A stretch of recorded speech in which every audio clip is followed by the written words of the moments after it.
화면을 보시며 말씀 나눕니다. 제목 따라합시다. 은혜가 헛되지 않도록. 은혜가 헛되지 않도록. 한번 더요. 은혜가 헛되지 않도록. 은혜가 헛되지 않도록. 지난주에 훈련원, 제가 훈련원, 우리 충북노회 훈련원 서기를 맡고 있어서 목사 장로 세미나가 있었어요. 제가 여러 가지 기획을 하고 강사 섭외도 하고 해서 가경동산교회라는 곳에서 40명의 목사님들과 장로님들이 함께 모여서 이런 주제로 세미나를 했습니다. 충북노회 교회의 과거와 현재 그리고 미래. 그래서 과거와 현재를 돌아보고 앞으로는 이 미래를 우리 교회가 어떻게 대비할 것인가 이런 세미나를 했어요. 세 분의 목사님이 강의를 해주셨는데 첫 번째는 가경동산교회 원로 목사님이 과거의 교회들의 모습들에 대해서 또 이 가경동산교회가 어떻게 개척하고 이 교회도 개척한 교회거든요.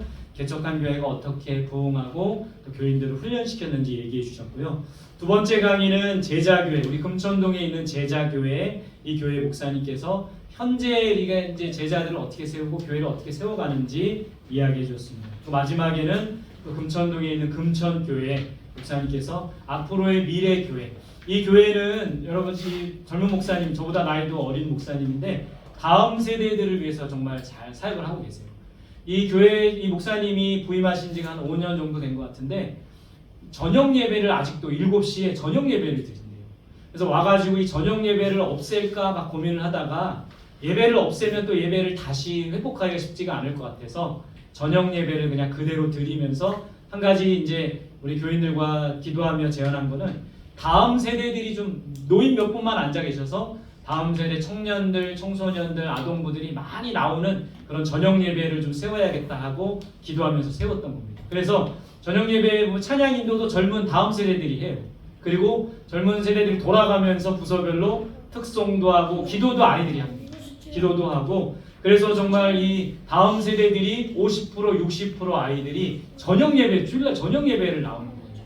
그래서 이 목사님이 하시는 그런 얘기가 뭐냐면 다음 세대들을 세울 수 있는 중요한 방법 중에 하나는 참여와 경험이라고. 그러니까 이 아이들이 예배의 어떤 그런 방관자, 예배에 잠깐 오는 그런 예배 형식적으로 오는 그런 사람들이 아니라 순서를 맡겨서 특송도 하고 또 설교는 아니지만 기도도 하고 이렇게 하면 찬양 인도도 하면서 이 아이들이 참여자가 될 수 있도록 하면 이 아이들이 예배가 남의 예배가 아니라 자기들의 예배가 된다고 이야기를 하시더라고요. 여러분 우리 교회 다음 세대 찬양팀도 마찬가지일 거예요. 이 아이들이 제가 볼 때는 찬양팀 하기 전에는 그냥 와서 그냥 형식적으로 예배만 하고 앉아있다 갔을 수도 있어요. 근데 이 아이들이 찬양을 하면서 찬양의 은혜에 빠지게 되고 이 예배가 이제 나의 예배가 되기 시작한다라는 겁니다. 여러분 이런 강의를 좀 들으면서 마지막 시간에는 이제 성원교회 목사님 누구예요? 성원교회 목사님 누굽니까? 저잖아요. 제가 사회를 보고 질의와 응답 우리 앞으로 이제 과거와 현재 교회를 돌아봤으니까 미래 교회를 어떻게 해야 되는가 그거에 대해서 한 20-30분, 30분 정도 질문하고 답하고 저 강의하신 세 분이 답하고 제가 사회를 봤는데 잘 봤대요. 유재석 같다는데 칭찬입니다. 근데 어쨌든 정말 이 교회에 대해서 고민하는 그런 시간이었습니다. 40명의 장로님 목사님들과 함께 모여서 앞으로의 교회 여러 가지 주제들이 많이 나왔어요. AI를 어디까지 활용해야 될 것인가, 앞으로 다음 세대는 어떻게 세워야 될 것인가, 시골 교회는 문 닫는 교회들이 많은데 어떻게 이 시골 교회를 세워나가야 될까, 교회에 대해서 고민하는 시간이었습니다.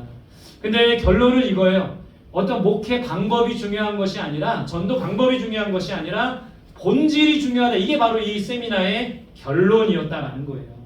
여러분 그렇다면 교회와 목회의 본질은 뭘까요? 오늘 그때 강의하셨던 세 분이 똑같이 교회의 본질은 세 가지라고 말씀하셨어요. 또 그날 함께 오셔서 질문하고 함께 나눈 분들이 목회의 본질은 결국에 세 가지라고 이야기하고 있습니다. 그게 뭘까요? 맞추시는 분 선물 드립니다. 말씀, 기도, 전도, 딩동댕. 결국 목회의 본질은 기도와 말씀과 전도 이 세 가지입니다. 한번 따라합시다. 기도, 말씀, 전도. 이 세 가지더라고요. 많은 방법들이 있습니다. 여러 가지 어떤 세미나를 통한 많은 방법들이 있지만 결국에는 우리가 뜨겁게 기도하며 말씀을 붙들고 기도하고 또 기도와 말씀으로 무장해서 전도자의 삶을 살아갈 때 그런 교회가 될 때 부흥하며 성장하는 교회가 될 수 있다라는 게 그날 세미나의 결론이었다. 여러분 그렇다면 우리 성원교회는 이 본질, 기도와 말씀과 전도 잘 가고 있나요? 제가 생각할 때는 우리 교회 잘 가고 있는 것 같아요. 지난 금요일에 우리 함께 모여서 뜨겁게 금요 성령 집회했습니다. 기도와 말씀을 통해서 나아가고 있는 거예요. 또 전도하고 있는 거예요. 이렇게 목요일마다 화요일마다 건빵 전도하고 목요일마다 음료 나누며 전도하고 한강라면 통해서 전도하고 이렇게 우리 교회가 기도와 말씀으로 무장해서 전도자의 삶, 오늘 우리 표처럼 모이면 예배하고 흩어지면 전도하는 교회, 정말 우리 교회 잘 가고 있다라는 생각들이 듭니다.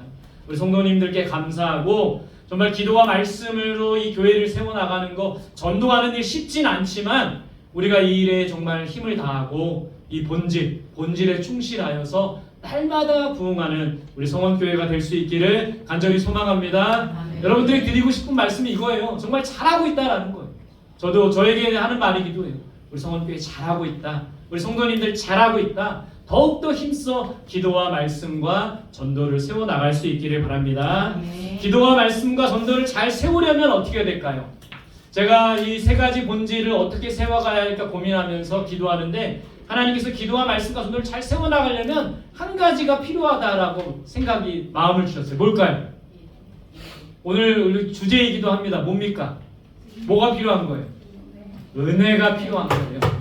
하나님의 은혜가 필요하더라고요. 우리가 기도하려면, 뜨겁게 기도하려면 은혜가 필요합니다. 말씀을 듣고 이해하려면 은혜가 필요한 거예요.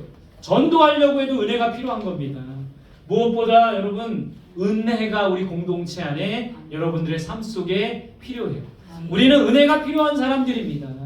교회는 왜냐하면 은혜로 세워지는 공동체이기 때문에 목회자는 은혜로 사역하는 겁니다. 저에게도 은혜가 없잖아요. 설교할 수가 없어요. 은혜가 없잖아요. 찬양 인도할 수가 없어요.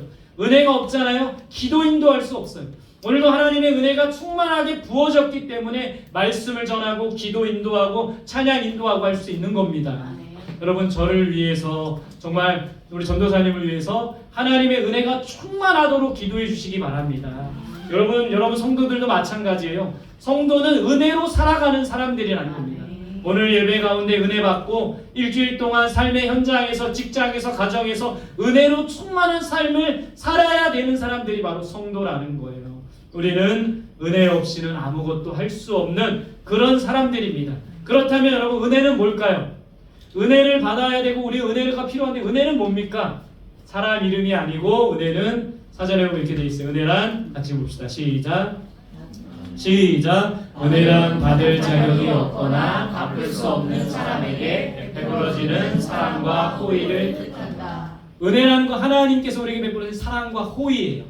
근데 받을 자격이 있어서 받는 게 아니라 그냥 값없이 주시는 하나님의 은혜라는 겁니다. 여러분 구약 성경에서는 은혜를 헤세드라고 합니다. 한번 따라합시다. 헤세드. 인애라는 말이에요. 신실한 사랑.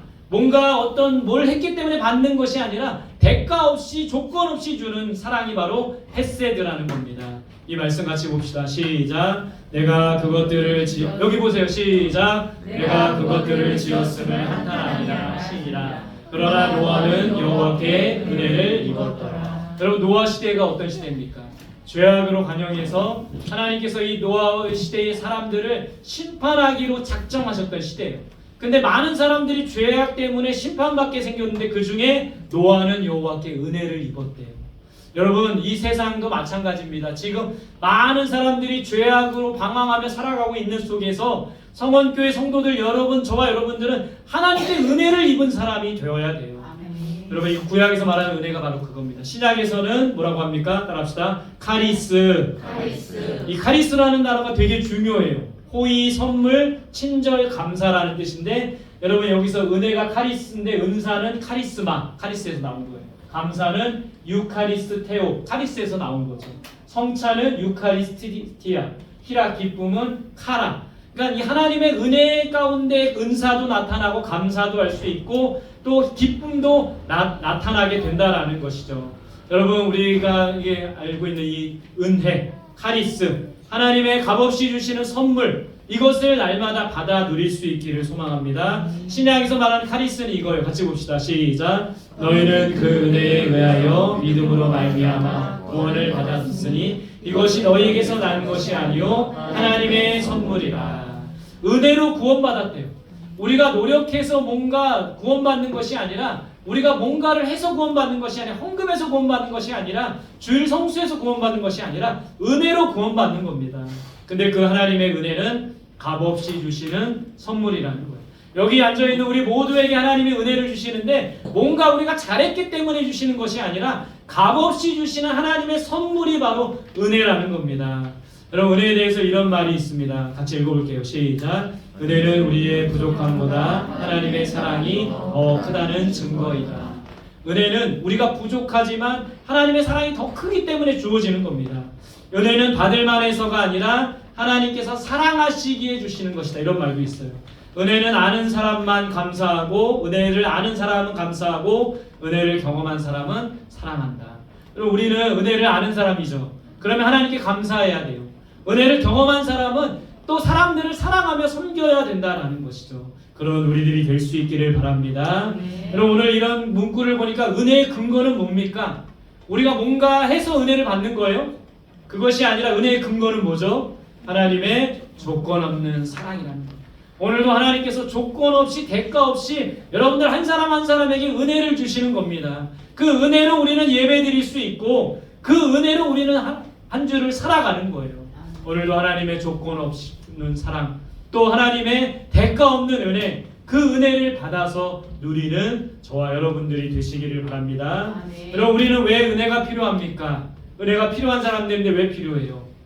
첫 번째는 모든 사람이 죄인이기 때문에 그래요. 죄인이기 때문에 하나님 앞에 내세울 게 없는 사람입니다. 하나님 앞에 뭔가 잘한 것이 없어요.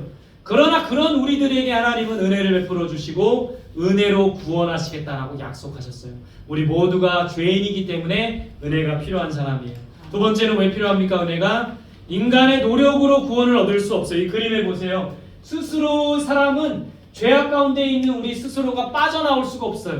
죄는 늪과 같이 우리를 계속 빨아들이고 우리를 계속 집어삼키려고 할 때 주님의 손이 우리를 구원해 주시는 거예요. 하나님의 은혜가 우리를 구원해 주시기 때문에 우리는 반드시 은혜가 필요한 겁니다.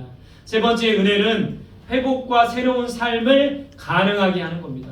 오늘 예배드리는 이 자리 가운데 여러분들 지친 분들 계십니까? 낙심한 분들 계십니까? 좌절하고 있는 분들 계십니까? 절망 가운데 있는 분들 계십니까? 이 은혜가 하나님의 은혜가 우리를 다시 회복하고 우리를 새로운 삶으로 가능하게 한다는 거예요. 우리의 마음과 우리의 삶을 새롭게 하는 것이 바로 하나님의 은혜라는 거예요. 그렇기 때문에 우리는 은혜가 필요해요. 우리가 죄인이기 때문에 우리 스스로 구원받을 수 없기 때문에 은혜는 우리를 회복하며 우리를 새롭게 하기 때문에 은혜가 필요하다는 거예요. 그 은혜를 받아 누리는 우리들이 될 수 있기를 바랍니다. 우리는 언제 은혜가 필요합니까? 오늘 우리가 예배 드릴 때 은혜 필요해요. 우리가 지금 여기 한 20명, 30명 예배 드리지만 어떤 사람에게 지금 하나님의 은혜가 임해서 이 예배가 너무 기쁘고 감격 가운데 있고 이 말씀도 귀에 쏙쏙 들어오고 찬양도 막 너무 좋고 기도 너무 좋은데 어떤 사람은 지금 은혜가 하나도 없어갖고 막 이 예배가 지루하고 질리고 막 언제 끝나나 막 그러고 있고 막 짜증나고 막 그러는 거예요. 여러분 우리 예배 가운데 하나님의 은혜가 있어요. 그래야지 이 예배가 기쁨과 감격의 예배가 될 수 있다는 겁니다. 예배 때마다 우리에게 은혜 부어주시기를 소망합니다. 찬양도 마찬가지예요. 찬양할 때도 어떤 분들은 은혜 가운데 찬양을 기쁘고 행복하게 부르지만 어떤 분들은 왜 이렇게 노래가 어려워? 세상 노래가 더 좋은데 유행가가 더 좋은데 랩이 더 좋은데 이렇게 불평하고 원망합니다. 찬양할 때도 은혜가 필요해요. 기도할 때도 필요합니다. 여러분 하루에 1시간 기도하자고 했는데 하루에 1시간 어떻게 기도합니까? 어려워요. 그러나 하나님의 은혜가 임하면 1시간도 2시간도 기도할 수 있게 되는 겁니다. 여러분 저는 설교할 때 정말 은혜가 필요해요. 설교가 언제 잘 되나 봤더니 설교 준비를 잘했다고 설교가 잘 되는 게 아니에요. 오늘 뭐 몇 주 전에 그랬는데 오늘 설교 준비 완벽했어. 오늘 분명히 성도님들이 이 설교를 들으면 다 은혜 받고 다 회개하고 다 정말 기쁨으로 돌아갈 거야 했는데 설교가 너무 힘든 거예요. 설교를 죽 쓴 거예요. 왜 그런 겁니까? 내가 잘 준비해서 설교가 잘 되는 게 아니라 하나님의 은혜가 필요한 거예요. 여러분들도 마찬가지입니다. 듣는 사람들도 하나님의 은혜가 있어야지만 이 설교를 잘 듣고 이해하고 깨닫고 은혜 받을 수가 있다는 거예요. 설교할 때 설교 들을 때 하나님의 은혜가 있기를 간절히 소망합니다. 전도할 때도 은혜가 필요해요. 전도 여러분 전도하는 거 현장에 나가보신 분도 계시지만 항상 두려워요. 아, 이거 건빵 우리 학생들이 안 받으면 어떡하지? 거부하는 아이들도 있어요. 그럴 때마다 하나님의 은혜를 구합니다. 하나님의 은혜가 있으면 기쁘게 웃으면서 즐겁고 행복하게 나눠줄 수가 있어요. 그리고 하나님의 은혜가 있으면 학생들이 건빵 받을 때 감사합니다 선생님. 저보고 선생님이래요. 선생님 감사합니다. 수고하세요. 막 이렇게 격려도 받아요. 여러분 전도할 때도 은혜가 필요합니다. 사실 은혜는 매일매일의 삶 속에서 하나님의 은혜가 필요한 거예요. 하루를 시작하기 전에 우리가 기도하고 말씀 묵상해야 할 이유가 여기에 있어요.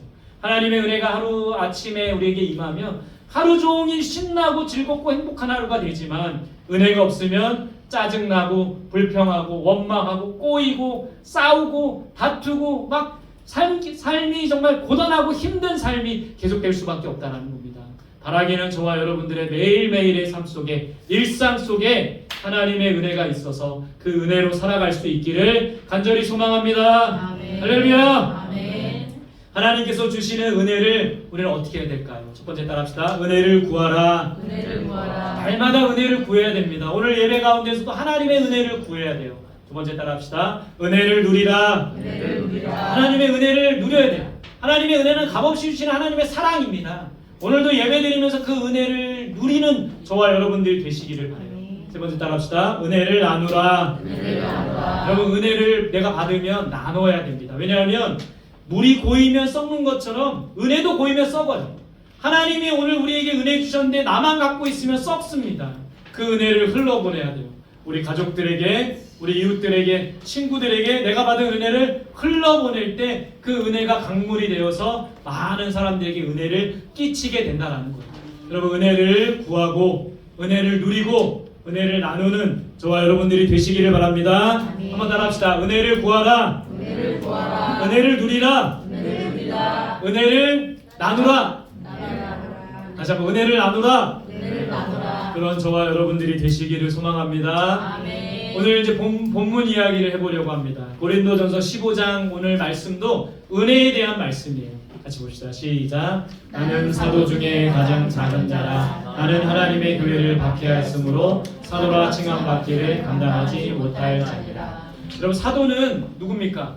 예수님의 12 제자들이 사도예요. 근데 사도 바울은 사실은 예수님의 제자는 아니었습니다.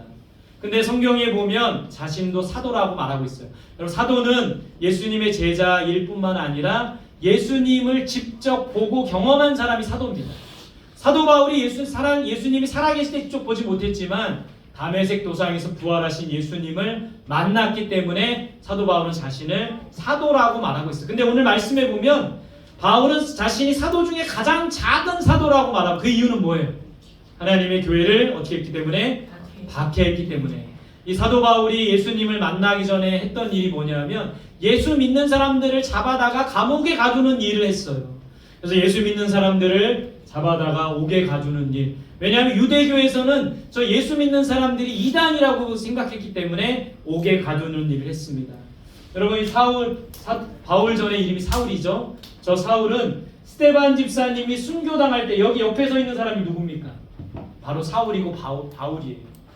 스데반이 저렇게 돌에 맞아 죽을 때도 이 현장에 있었고 현장을 지휘 감독했던 사람이 바로 바울이라는 거예요. 바울은 예수 믿는 자를 박해했던 그런 사람입니다. 그런 사람이 다메섹으로 그날도 예수 믿는 자를 잡아다가 옥에 가두는 일을 하려고 다메섹으로 가다가 빛 가운데 예수님을 만나게 돼요. 눈이 멀어집니다. 아나니아라는 사람을 만나서 다시 눈이 뜨게 되고 말씀을 배워서 예수님의 하나님의 사람이 되는 거예요. 사도라 칭함받기를 감당하지 못합니다. 바울은 왜 그렇게 말했을까요? 자기가 했던 짓 때문에 그런 거예요. 스데반을 죽였고 교회를 박해했고 예수 믿는 자들을 수많은 그런 고난과 박해를 준 사람이었기 때문에 나는 사도 중에 가장 작은 자고 사도라는 칭함도 받지 못할 그런 사람입니다 라고 바울이 고백하고 있는 거예요. 자 오늘 이 15장 10절 말씀이 중요합니다. 같이 볼게요. 시작. 그러나 내가 나된 것은 하나님의 은혜로 된 것이니 내게 주신 그의 은혜가 헛되지 아니하여 내가 모든 사도보다 더 많이 수고하였으나 내가 한 것이 아니요 오직 나와 함께 하신 하나님의 은혜로라. 바울이 내가 나된 것은 무엇 때문이라고 합니까? 자신은 비록 사도라 칭함을 받지도 못하고 사도 중에 가장 작은 자, 왜냐하면 교회를 핍박했기 때문에 그런 사람이었지만 내가 나된 것은 무엇 때문이라고 말하고 있습니까? 하나님의 은혜로 된 것이라고 말하고 있어요. 나는 사도로서의 자격이 없지만 은혜로 나아간다라고 말하고 있는 겁니다. 자격이 없지만 바울은 은혜로 살아간다라고 고백하고 있어요. 자격이 없지만 은혜로 사역하며 복음을 전하며 교회를 세운다라고 말하고 있어요. 바울은 하나님의 은혜가 헛되지 않기 위해 어떻게 한다라고 했습니까? 모든 사도들보다 더 많이 수고한다. 여러분, 바울은 1, 2차, 3차 전도 여행을 통해서 여기 예루살렘부터 저 로마까지 막 3번 동안, 사실은 이 로마 전도 여행까지 한 4번 걸어서 수천 킬로, 지구 반바퀴나 되는 수천 킬로를 걸어서 가면서 때로는 돌에 맞기도 하고 그래도 전도하고, 때로는 매를 맞기도 했는데도 계속 전도를 포기하지 않고, 때로는 감옥에 갇혀서도 전도를 포기하지 않고, 때로는 동네에서 쫓겨나도 전도하는 일을 포기하지 않았다는 거. 왜 그렇게 했어요? 목숨을 걸고 전도하여 많은 열매를 맺었던 거. 왜 그렇게 한 겁니까? 하나님의 은혜가 헛되지 않으려고. 그러면서 목숨을 걸고 전도하여 많은 열매를 맺었고, 그러면서도 바울은 뭐라고 말하고 있습니까? 오늘 성경에 내가 한 것이 아니다, 내가 이렇게 한 것이 아니다라고 말하고 있습니다. 여러분, 바울은 이 기독교 역사 속에 제일 많은 교회를 세운 사람이 바울이에요. 또 제일 많은 사람을 전도한 사람이 바울인 겁니다. 제일 많은 성경을 기록한 사람도 바울이에요. 근데 바울은 뭐라고 말하고 있습니까? 이 모든 거 내가 한 것이 아니라고 말하고 있어요. 내가 한 것이 아니라 오직 나와 함께 하신 하나님의 뭐다? 은혜라고 말하고 있는 겁니다. 우리가 여러분 매일매일 살아가는 것도 내가 한 것이 아니라 하나님의 은혜인 거예요. 교회 안에서 내가 하는 모든 일들도 내가 한 것이 아니라 하나님의 은혜라는 것을 우리가 기억해야 된다는 겁니다. 우리가 한 것이 아니라 하나님의 은혜로 된 거예요. 하나님의 은혜가 아니면 우리는 아무것도 할 수 없는 사람이라는 거예요. 제가 어제 있었던 일입니다. 어제 설교 준비를 막 해놓고 주보를 만들려고 하는데, 노트북으로 이제 주보를 만드는데, 주보를 만들려면 이런 게 필요해요. 이런 게. USB를 여러 개 연결할 수 있는, 왜냐하면 외장하드를 연결하고 마우스를 연결하고, 또 주일 예배 때도 보면 이 프로젝트도 연결해야 되고, 이게 있어야 되고 이게 잘 돼야 되는데 어제 이게 고장이 난 거예요. 아무리 넣었다 뺐다 이게 안 되는 거예요. 그래서 제가 다이소에 가서 저걸 하나 사왔어요. 하나 사와서 집에 가서 해봤는데 새 건데도 또 안 되는 거예요. 짜증이 막 나고, 막 시간도 허비하고, 막 왔다 갔다 땀도 너무 나고 막 짜증이 나는 겁니다. 그래서 이번에 노트북을 들고 다이소에 갔어요. 다이소에 가서 새 것을 또 뜯어가지고 꼈는데 또 안 되는 거예요. 그래서 거기 있는 직원들한테 이거 이렇게 안 되니까 이거 다 불량이라니까 반품을 하세요, 이렇게 말하고, 그리고 다른 다이소를 갔어요. 다른 다이소. 이거랑 똑같은, 지금 쓰고 있는 거랑 똑같은 것을 파는 다른 방서지고 있는 다른 다이소를 갔어요. 거기 가가지고 이제 이렇게 또 이렇게 사다가 끼니까 또 안 되는 거예요. 어떻게 이럴 수가 있지? 그래서 제가 사진을 딱 찍어서 챗 GPT한테 물어봤어요. 이거 왜 안 되는 거야? 어떻게 해야 되는 거야? 물어봤더니 와, 요즘에 AI가 너무나도 좋아요. 방법을 알려주더라고요. 컴퓨터를 껐다가 다시 켜보래요. 그래서 컴퓨터를 껐다가 다시 키니까 되는 겁니다. 되는 건데 어떻게 사가지고 왔잖아요. 사가지고 와서 다시 왔는데 어쨌든 컴퓨터를 껐다가 키니까 되는 거예요. 어제 한 4시부터, 오후 4시부터 한 저녁 7시, 8시까지 계속 이것 때문에 한 2-3시간 끙끙대고, 설교 준비 주보 다 만드는 거 마치고 좀 쉬어야 되는데 이거 끙끙대고 있다가 이런 생각이 드는 겁니다. 아, 정말 은혜가 없으면 개고생하는구나. 은혜가 없으면 이렇게 꼬이는구나. 정말 하나님의 은혜가 있었으면 그냥 컴퓨터 껐다가 키는 거 한 번만 했어도 이게 되는 걸 알았을 텐데, 여기 갔다 저기 갔다, 여기서도 안 되고 저기서도 안 되고, 저뿐만 아니라 그 다이소 직원들도 고생했을 것 같아요. 여러분, 우리의 삶이 이런 겁니다. 하나님의 은혜가 우리에게 임하면 정말 우리는 평안하고 평탄한 삶을 살아갈 수 있는데, 하나님의 은혜가 사라지게 되면 개고생하는 거예요. 제가 금요일날 다윗이라는 애니메이션을 봤거든요. 애니메이션, 정말 우리 7월달에 우리 정교인 수련회 하면서 그 영화를 같이 보려고 해요. 너무 감동받고 좋았는데, 그 다윗이라는 영화에 다윗과 함께 사울이라는 사람이 나옵니다. 이 두 사람을 대비돼서 제가 이렇게 쭉 보면서 사울은 하나님의 은혜가 사라지는 거예요. 하나님의 영이 떠납니다. 그랬더니 악신에게 사로잡혀서 막 짜증나고 막 혈기 부리고 많은 사람들 괴롭게 하고 자기도 힘든데 다윗은 너무나도 평안한 거예요. 왜냐하면 하나님의 은혜가 임하기 때문에. 다윗은 전쟁마다 나가면 다 승리하는 거예요. 다윗이 사실 나가서 전쟁에 승리한 건데 사울이 그 성에 들어올 때는 사울 왕이니까 자기가 한 것처럼 무시되다가 또 악신이 임하고 다윗과 사울의 이 차이가 뭔가 봤더니 한 가지더라고요. 은혜가 있느냐 없느냐. 여러분 우리 모두에게 정말 하나님의 은혜가 필요합니다. 오늘 예배는 정말 하나님의 은혜가 있어야 되는 예배라는 거예요. 그런 예배의 은혜를 사모하면서 매일매일 이 은혜를 구하고 은혜를 누리고 은혜를 나누는 저와 여러분들이 되시기를 바랍니다. 여러분 저처럼 개고생하지 말고 하나님의 은혜 아래 거하는 저와 여러분들이 되시기를 바랍니다. 오늘 말씀을 통한 이 세 가지 따라합시다. 은혜를 깨달아야 한다. 매일매일 그 은혜를 깨달으시기 바랍니다. 두 번째 따라합시다. 은혜에 보답하며 살아야 한다. 바울이 그렇게 고백했잖아요. 이 은혜가 헛되지 않으려고 내가 정말 모든 사도보다도 더 고생하고 매 맞고 돌에 맞고 감옥에 갇혀도 복음 전하는 자의 삶을 포기하지 않겠다. 보답하며 살아야 됩니다. 세 번째 따라합시다. 은혜를 나누며 살아야 한다. 내가 받은 은혜를 나만 간직하지 말고 누군가에게 나눠주세요. 그래서 그 사람도 은혜 안에 거할 수 있도록 은혜를 깨닫고 은혜를 보답하며 은혜를 나누며 살아가는 우리 모두가 되시기를 간절히 소망합니다. 우리